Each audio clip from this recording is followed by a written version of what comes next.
Hey guys, welcome back to another video. In this video, I'll be sharing what expenses software engineers have to pay working at big tech companies. So if you're new around here, my name is Rayyan Siddiqui, and in this video, I'll be going over what software engineers have to pay while working at big tech companies. So this video was actually recommended by a user. I'll show their comment somewhere on the screen. So this one is a super broad question, but I'll split it into two parts. So taxation and cost of living.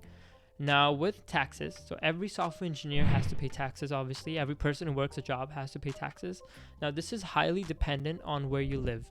Now certain geographical locations have low tax rates, so you retain a lot of the money that you actually make and you don't have to pay a lot, while other countries, other provinces have a lot, they pay a lot. Like for example, where I live in British Columbia, Canada, the tax rate is about, I think, ranges from 5 to 20%. So I'll show a chart on the screen right here from the government of British Columbia, what their taxes are. Now this is for British Columbia. So say if you're somewhere in California, now the tax margin would be completely different, or you're in New York or Texas, depends on wherever you are. So this is the first thing that software engineers have to pay out of their salary, which is taxes. Now this is mandatory for everyone, like regardless of you not even being a software engineer. Now moving on to cost of living. Now this is probably where the bulk of your salary after taxes is spent. Now this, I'll split it into maybe, I'll talk about the required cost of living, because as software engineers, geographical location is extremely a big contributor in how you manage your expenses. Think of it like this. So I live in British Columbia, Canada. There's a Microsoft office in British Columbia, Canada. So in downtown Vancouver, there's a Microsoft office. So I work there. Now, I've been extremely fortunate and I'm really grateful for this, where I don't have to relocate or buy a specific place close to the office. I can just commute there, commute back. Obviously I have that commute expense, but overall, I didn't have to relocate. It is where I live. The office of a tech company is where I live. So that is another super important financial thing that you have to consider, is a lot of software engineers are from countries where they don't have a tech companies established, or big tech companies at least established. So they move to places like North America, Australia, Europe, or countries where they have these big tech companies established. Now moving there first, that costs a lot of money, and then living there specifically for your job, that costs even more than if you're just like me, where you're just living and there's an office across the street. So that's one thing to consider, is your relocation. So if you're a software engineer who has a tech office in their proximity, your expenses will, at least living expenses, will probably be less, because you're already established. You don't have to spend extra to now move into a next place that is specifically for your job. So that's the first thing. Now the second thing is to consider is we'll imagine this scenario.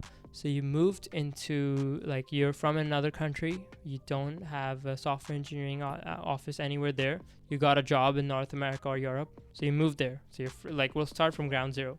So the first expense that you have to pay obviously is housing. Now housing, usually big tech companies, wherever they're established, if you're in that area near those companies, because they're all usually in downtowns, housing is really expensive there. So you go San Francisco or Seattle, even Vancouver, right? Here, it's that's a super high cost. So that's the first thing. The second thing is your food, obviously, your commute expenses, whether you buy a car, you take the bus or the train. So that expenses you have to pay, obviously, as part of your job. Now, the other big thing is healthcare. I think, a lot of companies offer super generous healthcare programs, but some companies do have deductibles. So some companies do cut off portions of your salary to give you premium healthcare benefits. So that's another cost. And aside from that, it's just regular cost of living. There isn't anything special software engineers pay. They're just other people who do a job.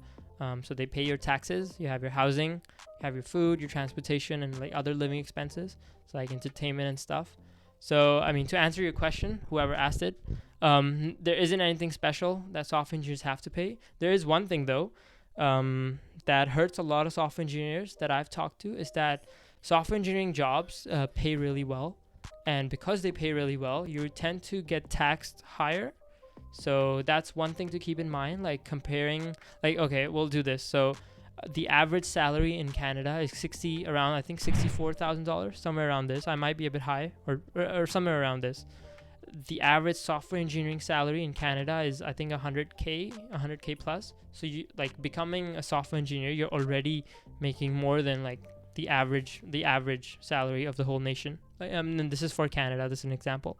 So you're obviously going to get taxed high relative to other people. So that's one thing to consider. I guess that's one thing. But I guess that's in every other job. So if you're a doctor, you have to pay lots of taxes because you make a lot of money. And yeah, that's about it. Like, there isn't any set like extra cost that you have to pay. Maybe like with a lot of tech gadgets, because software engineers, they're in tech, and they're working in the tech industry. So buying a lot of expensive gadgets, that costs money. And other than that, honestly, just pretty normal, like what regular people pay, your taxes and your cost of living. So whoever asked this question in the comments, I hope this was a satisfactory answer. I honestly couldn't think of like anything else. Like, it's just what normal people pay, taxes and your cost of living. So I hope you guys have liked this video. Let me know in the comments what you thought of it. Maybe like you didn't like it, you want me to make a better version, a better, like, more organized, structured version of it. Let me know. Like and subscribe, and help me reach 1,000 subscribers by the end of January, and I'll see you guys in the next one.